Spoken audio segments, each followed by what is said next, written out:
Bonjour à toutes et à tous et bienvenue dans cette deuxième vidéo de notre série portant sur l'algèbre linéaire. Alors, dans cette vidéo, on ne va pas encore s'attaquer en tant que tel à l'algèbre linéaire, ou plus ou moins.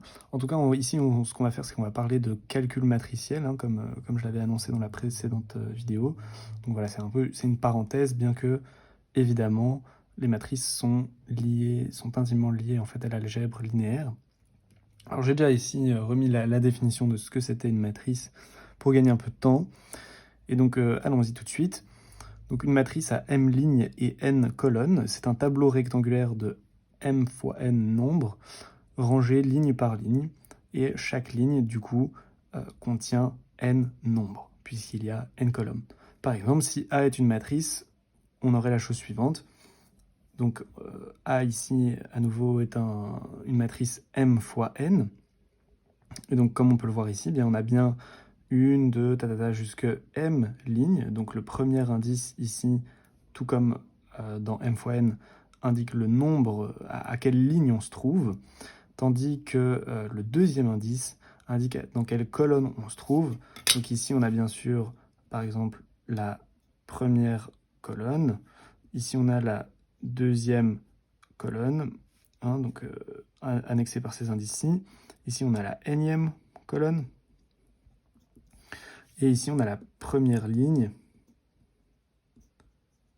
Voilà, deuxième ligne, mième ligne, juste ici. Et donc, on a bien, finalement, m fois n coefficients dans cette matrice.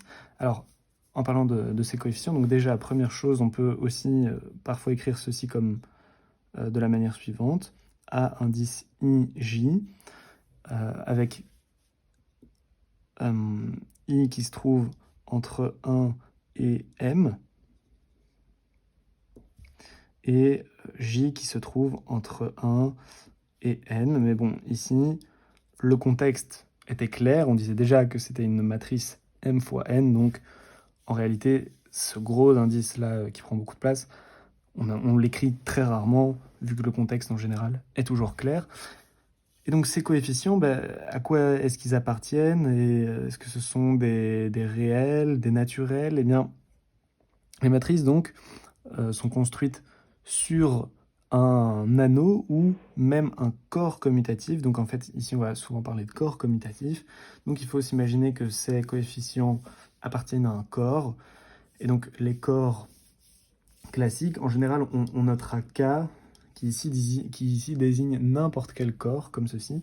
Mais on peut penser au nombre réel, par exemple, au nombre complexe. Voilà.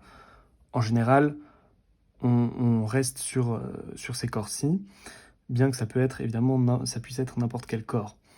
Et donc, voilà pour l'introduction, définition de ce que c'est une matrice. Maintenant, intéressons-nous à la structure de l'ensemble des matrices. Alors, l'ensemble des matrices, on le note. Donc, on note de plusieurs manières, hein. J'ai vu différentes manières de noter ceci.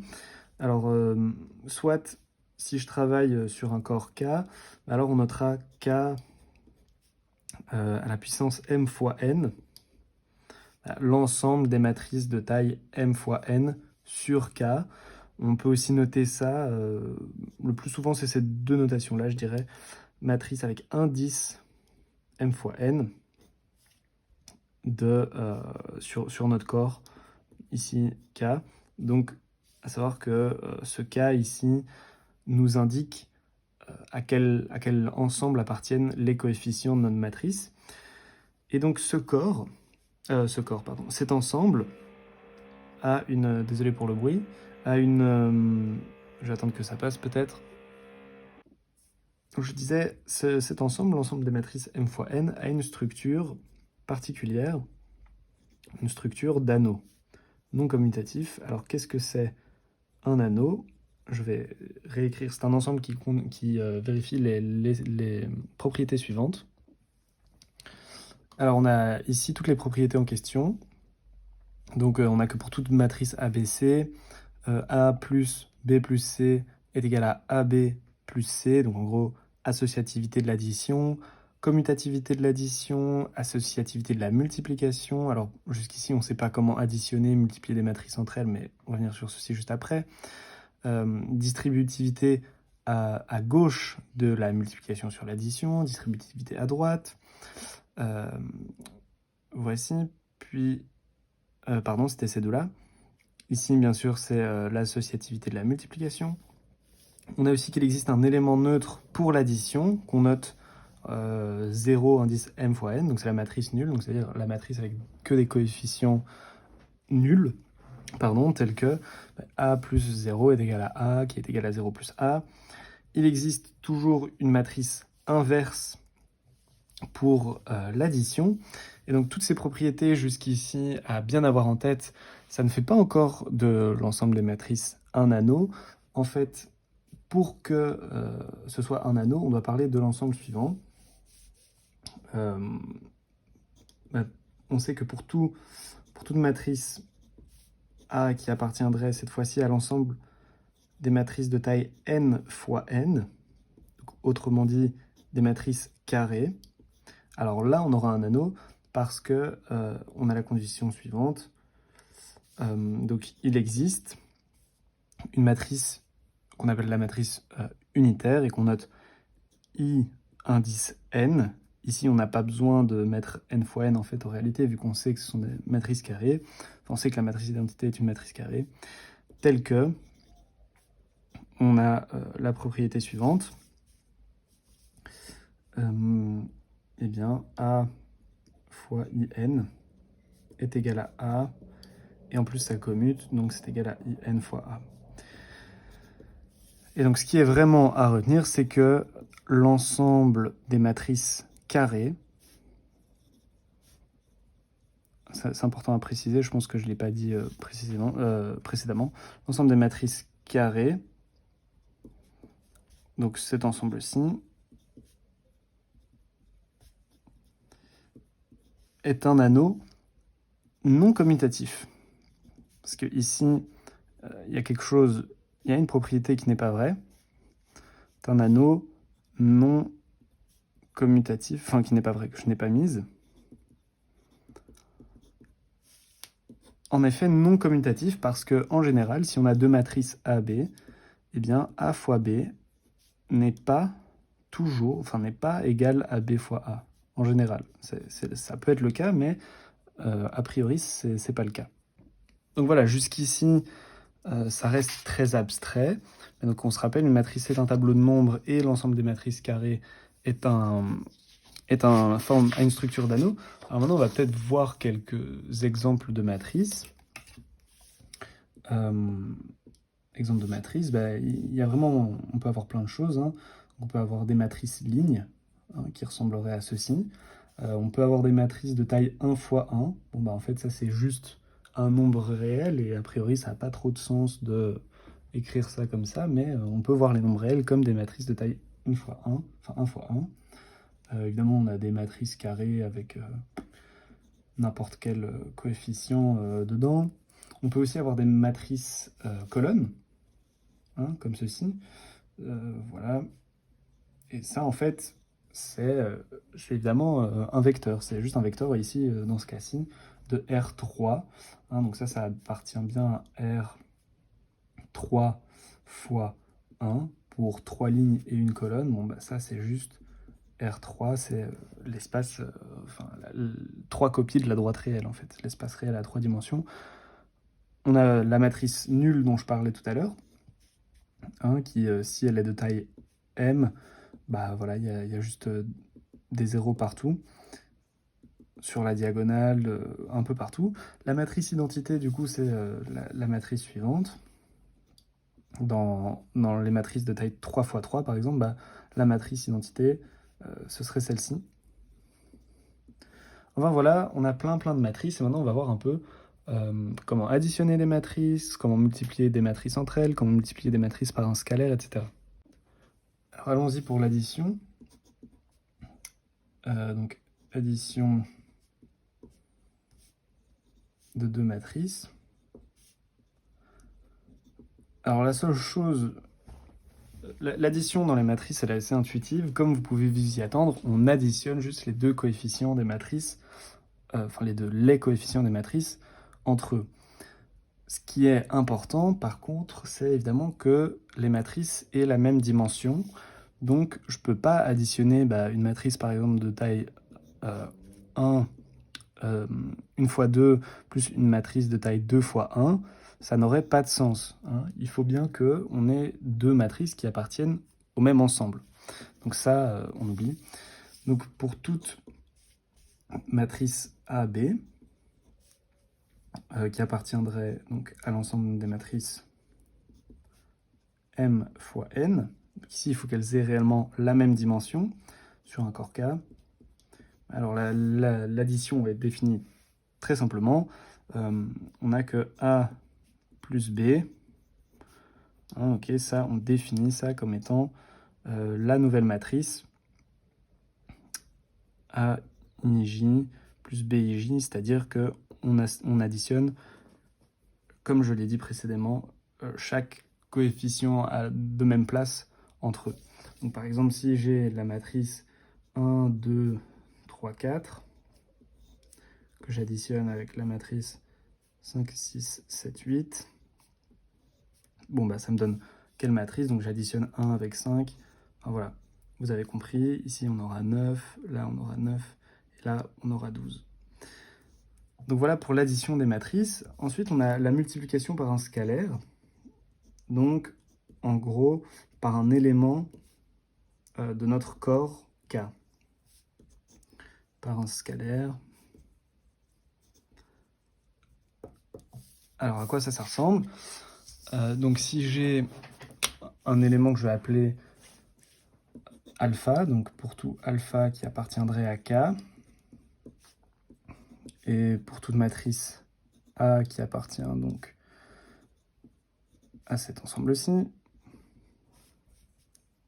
sur mon corps K évidemment, eh bien j'ai la chose suivante, j'ai que alpha fois A, à nouveau on définit ceci de la manière suivante, c'est juste alpha A IJ, donc en gros je viens multiplier chaque composante de ma matrice par mon scalaire alpha. Donc si j'ai la chose suivante, 2 fois, on va reprendre la même matrice, 1, 2, 3, 4, vous vous en doutez, ça devient du coup 2, 4, 6, 8.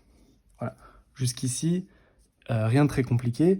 Maintenant, ce qui devient un peu plus perturbant et qui prend peut-être un peu de temps à comprendre au départ, c'est la multiplication matricielle.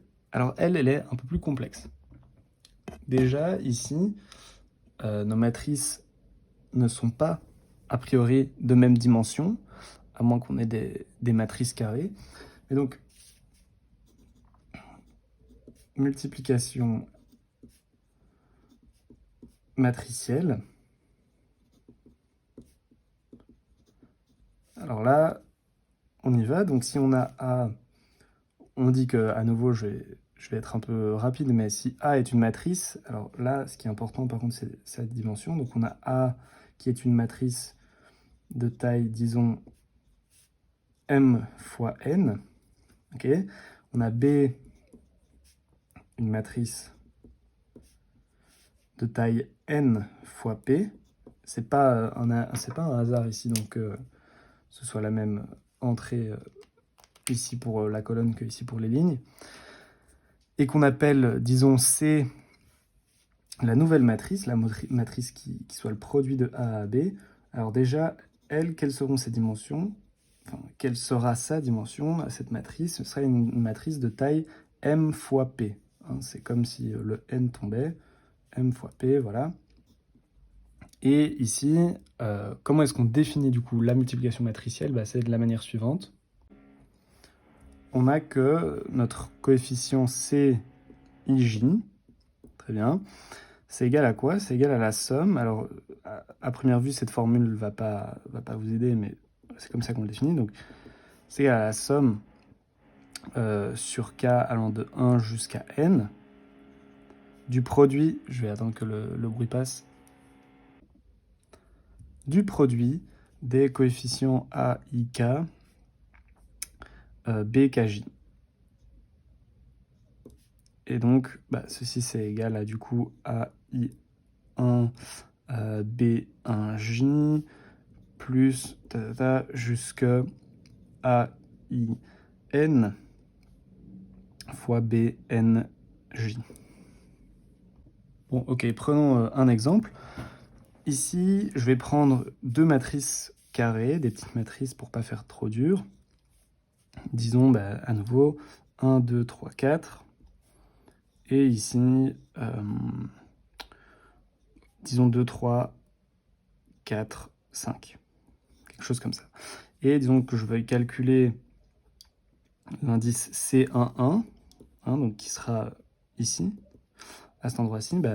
Si je regarde ma définition, C11, c'est égal à la somme, alors pour K allant de 1 ici jusque 2, parce que mon N ici, on a deux matrices 2 fois 2, c'est bien égal à 2, de l'indice A1K, BK1,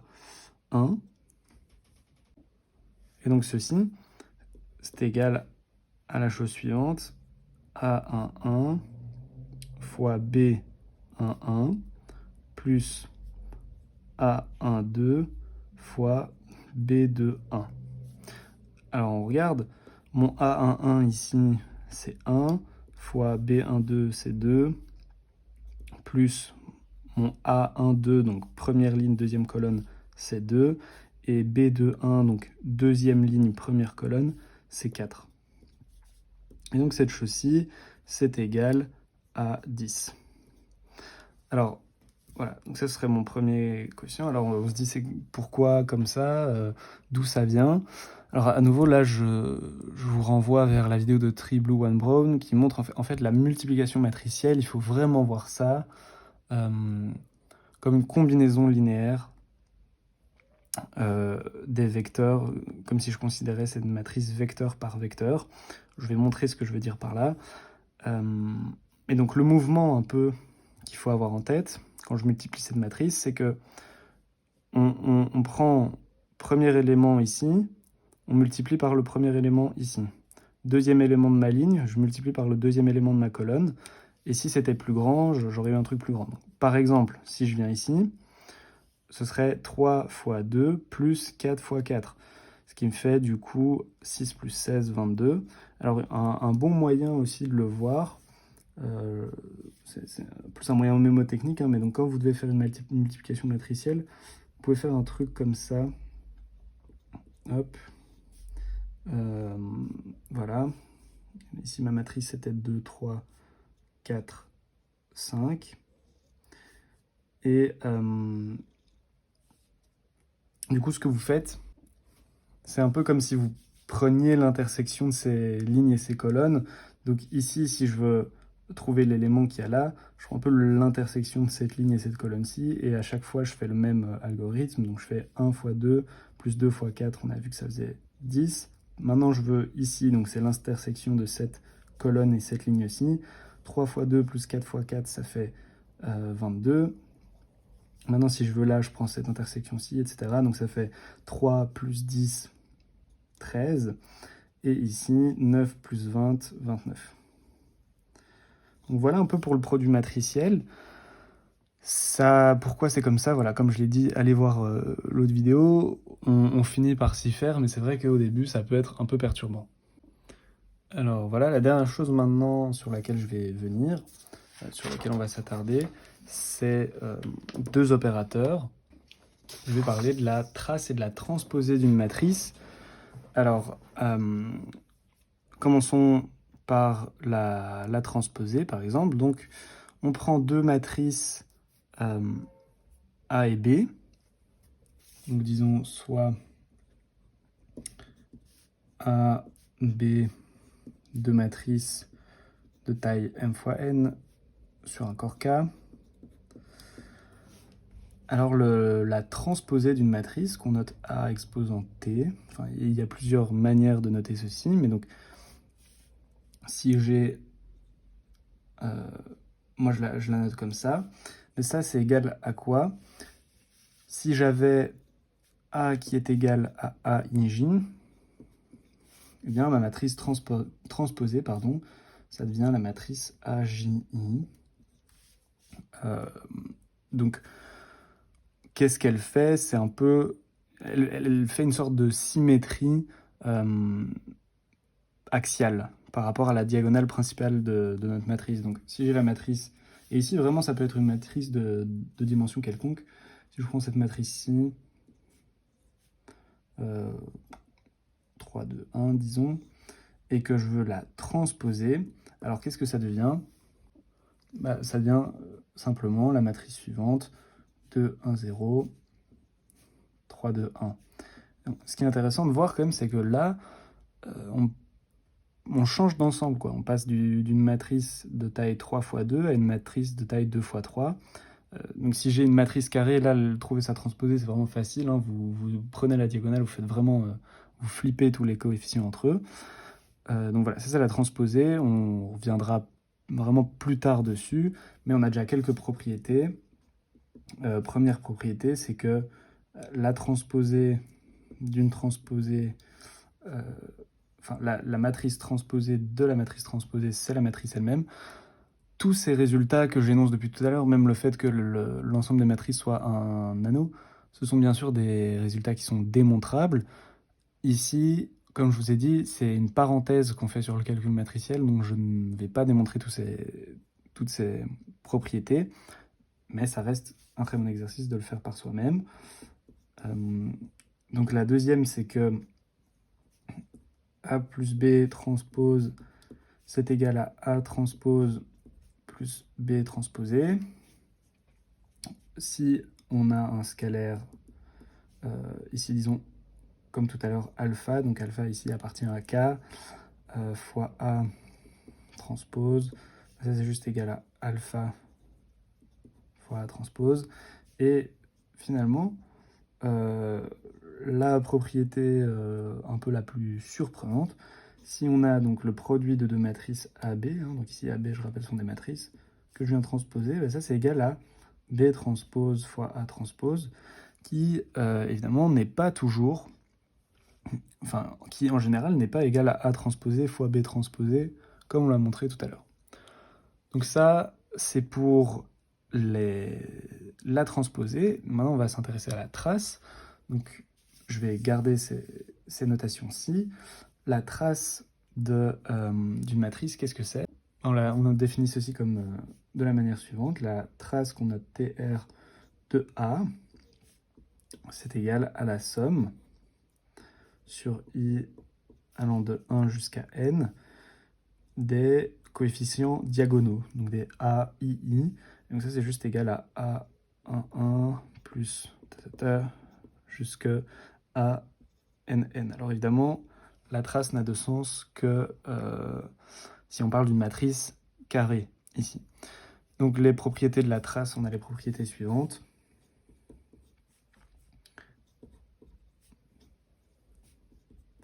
La trace de A plus B, c'est égal à la trace de A plus la trace de B.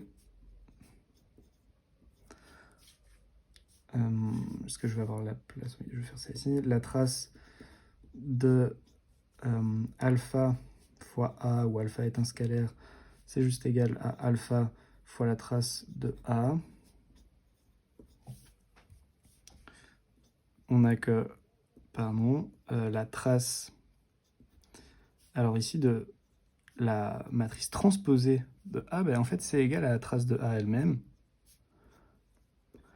Et une propriété qui est beaucoup plus évidente, c'est que la trace de la matrice identité IN, je ne me souviens plus si je l'avais introduite, mais donc ça c'est bien la matrice identité, ça logiquement c'est juste égal à N, hein, vu que la matrice identité ne porte que des 1 sur sa diagonale, et elle en comporte exactement N, donc on a N fois 1, ce qui est bien égal à N. Ma caméra s'est coupée, mais donc voilà pour la trace d'une matrice, voilà ce qu'il faut savoir. Dernière chose que je vais aborder dans cette vidéo, réellement juste en mentionnant en fait son existence, c'est le concept de matrice inversible. Donc, il existe certaines matrices. Alors, évidemment, ici, on parle uniquement de matrices carrées. Donc, si on a A, une matrice carrée, donc de taille n fois n, on dit que A est inversible s'il existe eh bien, une matrice qu'on notera A exposant -1, qui est elle aussi une matrice carrée,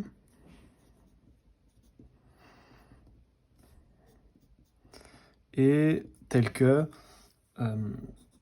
A multiplié par A-1 est égal à la matrice identité, et que ça puisse commuter, donc A-1 fois A soit également à la matrice identité.